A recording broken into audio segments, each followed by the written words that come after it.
Check this hypocrisy out. Abram's descendants are the ones who have the right to have this land, correct? Yes. Okay. Why don't we do genetic testing on everybody in the land and find out who Abram's descendants are? It's really simple. We've cracked the human genome. We can do that. Why don't we do that? Would you be against doing that?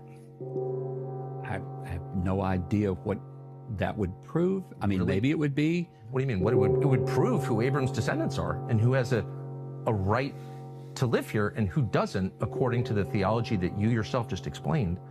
And so I'm very confused as to why we don't do that. If you believe the theology that you've just explained to me. Would we do that all over the world? Well, and everybody this is the only country in the Brits? world that you've said has this covenant with God, that this people have a moral and legal right to the land. But there are people who may not have bloodlines, but who have converted to Judaism. Are they going to be able to live here? Are you going to kick them out? By your standards, they can't live here. No, because you I've just never told said- me no, that they no. have a right to live here because God gave them the land because they're the descendants of Abram. They're the descendants of Abraham. But if they're the spiritual descendants of Abraham and they've now decided that they're converting to Judaism, then do they have a right to live in Israel? Peace to the gods and goddesses. Listen, the prophet said, pay attention to your radio and television. I will make the European tell on themselves. He said, I will stop them from thinking and get my Moors to thinking again. Listen, I have stressed this and I will continue to reiterate this. Nationality is defined by blood and name.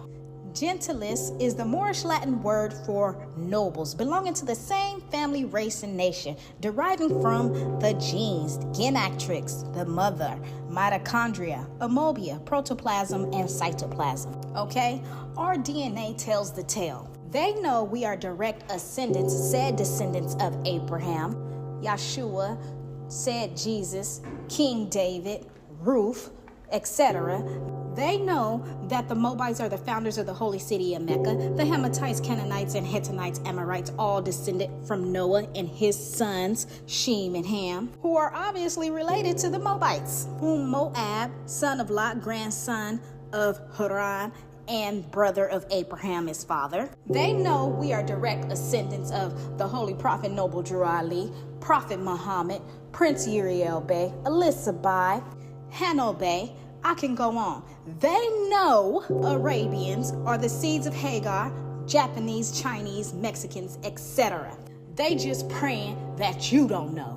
Because if you wake up and take your lawful seats, you can evict them off the land. Because they have no family records to protect their property, etc. So when a Jew call you Gentile, they are actually giving you honors and actually saying that they are bastards and have no rights to the land. Islam and Judaism is a false identity in Christian religion. Our true religion is, again, Islamism, and we spoke Latinum Morosium. Islam, peace to those who follow the right guidance.